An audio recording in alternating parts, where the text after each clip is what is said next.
Hey everyone, welcome to Mont Saint-Michel again. This is part 3 today. Getting close to finishing up this mini-series here. But for today, we are going to be starting on the medieval village, which is the very bottom third of the island here. And it's mostly, I'd say we complete about a third-ish of the medieval village. I guess even including what was done previously in the last video. So, progress is a little slow, but I'm trying to make it detailed, not to mention the many layers and just tiers and just levels that go into this. I guess something that I didn't fully take into consideration when I chose to do this as the first mini-series, but nonetheless, it's taken a little longer than I had initially expected, but that doesn't matter, because either way, I'm going to get it done with as much detail as I could possibly put into it, and yeah, we'll get back to Berlin Noir, I guess, in a couple weeks, most likely. But anyways, I guess let's get into the video today. So, starting out here just a second ago, I started with placing the walls that surround about half of the island, at least the part that has the village with it. And these walls in particular are actually, I installed these walls because they're actually the Forbidden Palace assets. They're not like from a medieval village, they're not European, whatever, they're actually they're for a Forbidden Palace. And when I was on the workshop just looking for walls, city walls, European medieval looking things, I was like, might as well download the Forbidden Palace walls, because you never really know what you're going to use. And turns out these are frankly probably the best option for me to use. They are definitely wider, the walking area, compared to most of the walls that are on the workshop, which is something I wanted because Mont Saint-Michel, around this medieval village here, there's basically over the entire span of the seawall here, there's just buildings and commercial, residential, whatever they may be, just right up along the walls. So I could basically, as you saw up there in the top right corner there, I can just place the buildings over the one side of the wall and make it look like the wall is actually, I guess the wall is, a walkway and actually there's not like a wall on both sides of the walkway as there actually is with the asset. But yeah, like I said, I could place the asset, the houses, over parts of the wall and make it look nice, seamless transition there. But yeah, so I guess the moral of that story is, sometimes it does help to be the type of person who gets a little overzealous installing assets and stuff on the workshop, such as myself. I have a tad bit of an addiction. If I see something, it's like maybe there's a slim chance I could possibly use that one day, and then I usually hit subscribe. I've tried to get a little better, not subscribe to absolutely everything, but right here, again, using a Forbidden Palace wall asset, which I guess it's a wall, so it's not like a Chinese, it doesn't look Chinese or whatever, but still, nonetheless, sometimes it pays to go a little crazy on the workshop. But anyways, I digress, moving on from that very long point. Moving into just some fine detailing. So this area of the island in real life is covered in a lot of trees. I'm assuming some gardens underneath large trees. But so what I did was I did a little, some walkways there, a couple levels, stairs going up to that one building. But I didn't really make any super detailed gardens, because at least looking on Google Earth, and at least what I could tell looking through all these massive trees, is that yeah, like I said, just tons of massive large trees looking down. So that's pretty much all I did. Just placed a few trees here on the one side, and a couple flowery bushes, just so if you get up close or in an angle, it doesn't look like there's just a bunch of plant grass underneath the trees. So, but nothing much, too much going on. I'm trying to make sure here that the tree doesn't cut into the wall at all, because that's one thing that always drives me nuts about this game, is when you place trees or bushes or whatever next to a wall, and you say you're on one side of the wall and you're not really paying close attention or taking into account that the tree or bush will, go through the wall, and then next thing you know, you're making a cinematic shot, or you're just building and notice that there's a huge branch sticking through the wall, and you're like, yeah, that doesn't look really good. So yeah, something like this where it's a smaller scale and I can focus more on details. I'm trying to take a special notice, making sure that I can avoid all those bushes and trees and branches poking out of walls when they shouldn't be. But yeah, so anyways, here's just another level, just rear patio to these buildings here.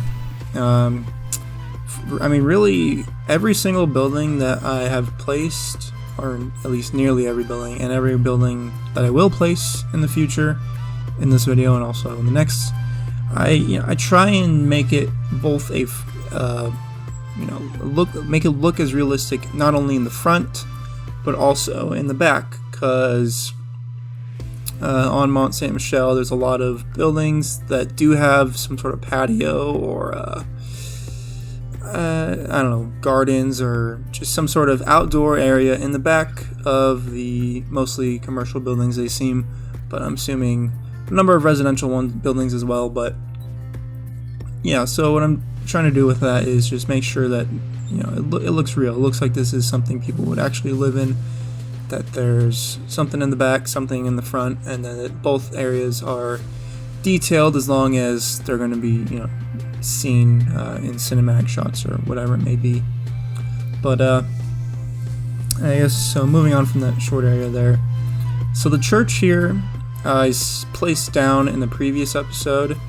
I just use procedural objects to make it a little longer and also hide the steeple in the more in the mountain, because yeah, I guess in the real life location there is a church that looks very similar to this, that is built more or less into the mountain, or the little, not mountain, but the island, the hill, into the land. There's no steeple or anything, and it's really just the back end of the church that sticks out. So that's what I was going for there. There wasn't much to do with that as far as detailing goes. I couldn't really notice anything that stood out looking at Google Earth or anything. So more or less just moved on from that, just planting some trees and such. Although later I do the cemetery, which is next to it, which that definitely does get some nice needed details to make the church look a little more realistic. But the church itself, the church itself doesn't really get anything detailed with it. But anyways, so this area here, just working along the seawall here, and this particular spot that I'm working on, trying to find the correct building and such for that'll match and everything. But yeah, that building where I place the wall or network, so it there's an opening. I guess I don't detail immediately. I thought I did, but I guess I can explain what I was doing there. Yeah, so I placed the wall network there so there's an actual entrance, because I couldn't just cover it up with buildings, because what is actually there in real life is some patio for a restaurant, a lot of chairs and umbrellas. So yeah, that's why I left that little network sticking out there and lowered the one end down, which again, I thought I moved on to that immediately after placing it, but I guess not. So we'll be there in a second. But for now, I guess this building here is just using PO to make it look a little nicer, so it doesn't have a bunch of walls and just small parts of the roof sticking out. But yeah, working with different terrain levels here, because like this particular area here where we have the stairs there going underneath, that's not something that exists in real life. That's just as I was planning it, and just placing down buildings and stairs and walkways. That's just kind of more or less what happened. So I just kind of kept it and figured I'd work with it, and whatever happened with it, then I'd keep. And looking at it, trying to figure out how to transition from that to other levels, I was kind of like, I don't really know exactly how that's gonna work out, but yeah, I haven't actually gotten there, any connections to that staircase there. So we'll see. Once I start work on the next episode, we'll see how that actually turns out and if it gives me any problems or anything. But as you can see, PO has certainly become very important to this particular build. I remember, even just a couple months ago, the thought of using PO was kind of scary, honestly. But I do have to give a massive thanks to Ping Yao, another fellow YouTuber, for showing what is possible with PO, and then more or less convincing me that it's kind of it's very much worth it, even though on first glance the mod is a little scary, but at least the current version of the mod is still much improved from when I originally first tried it out. It's very much more intuitive now, and yeah, like I said, I really honestly can't imagine building this without procedural objects. It would have been a headache, and honestly probably would not have worked out well at all. But yeah, anyways, so here is what I mentioned about a minute ago or so, where I was building an outdoor patio for like a restaurant or something, and I just connected the one wall network and just lowered it very far down, almost into the ground. So there's an opening there, but you don't actually see the network or the walls around it. So fortunately, the wall networks allow me to do that, because that was another reason why I chose this particular one over a couple of the medieval city wall assets that were on the workshop over, instead of this one. But yeah, this one just could let you do more things with it. So that is, another reason why I chose that wall. But anyways, here again, just messing around with the wall. This little area, this little, I guess, vantage point, I guess, with the French flag there. I made that, I didn't record that. That was done off camera in the previous episode, or at least during that time of recording. But yeah, that particular little lookout, whatever, is actually a vanilla asset that I pretty sure has been with the game from the very beginning since release. They probably updated the asset, maybe the textures and skins a bit, because it looks good and all. But yeah, it's always nice when you are able to use a vanilla asset and it doesn't look like complete garbage. No offense to the game or anything, but there is certainly a noticeable difference in quality, I guess you could say, between the vanilla stuff and the wonderful assets everyone else makes. Though, you can definitely notice that there's been a noticeable increase in the quality and just the overall appearance of many assets. Like, I remember when I got the DLC for the industries, and they're like that DLC was gotta be, I think, my favorite so far, just because the quality of those assets and the large industries, like the large warehouses and just manufacturing plants, they were very nice, very good quality. So that was impressive.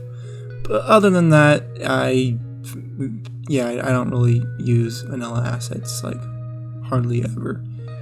especially like, I mean, I think in Berlin Noir I use a couple, but I've removed a few when I've found better assets to take their place because they still just don't look that right. But anyways, here is the cemetery that I mentioned that is next to the church here.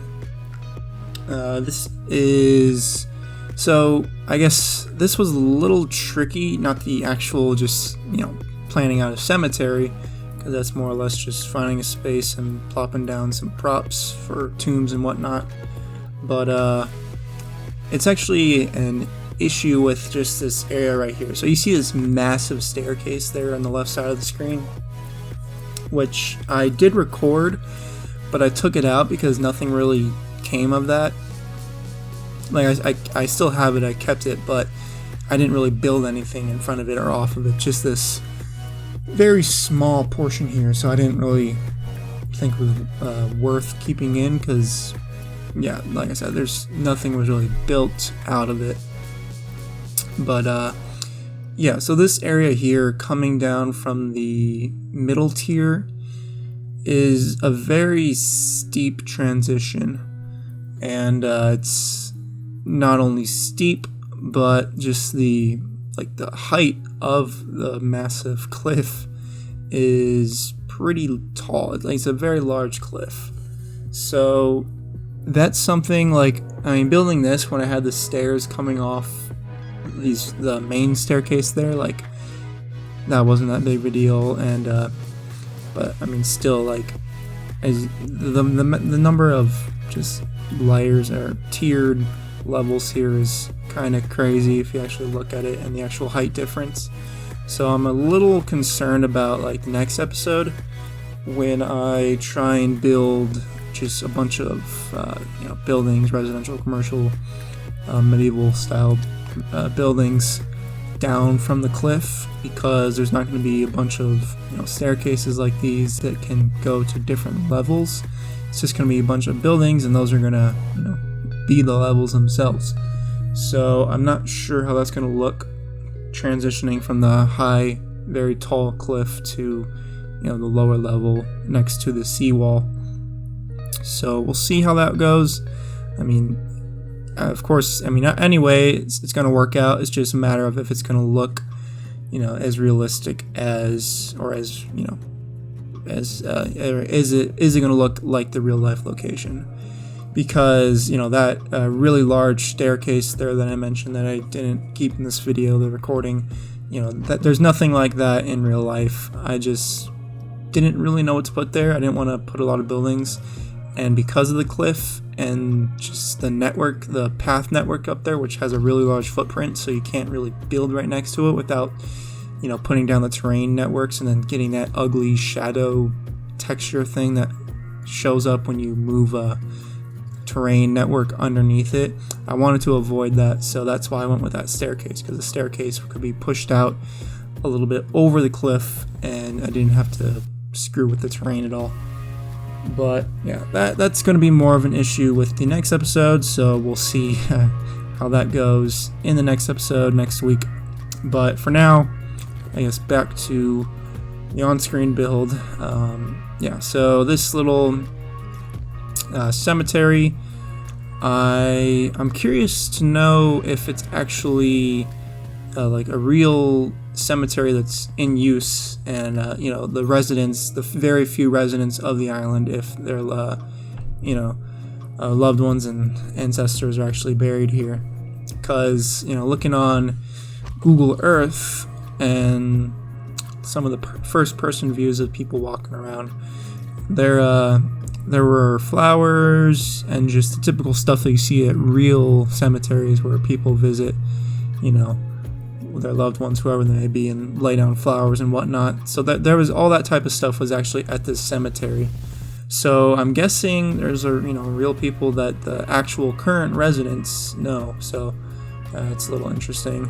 Kind of expected it to be maybe more of a historical cemetery, especially considering that anyone can just walk through here. But yeah, who knows? Maybe it is a historical one. It's hard to say. since I've never been there and I didn't really look it up or anything. But anyhow, we're getting close to the end of the episode today, and just some small little details remaining, just placing the flowers and pots and such, just to make it look like people visit here and, you know, pay their respects to whoever it may be. But anyways, next week will be just a continuation of the medieval village, and hopefully we can finish the whole thing. We'll see. We'll definitely see. But anyways, I hope you enjoyed this episode, and I will see you next week.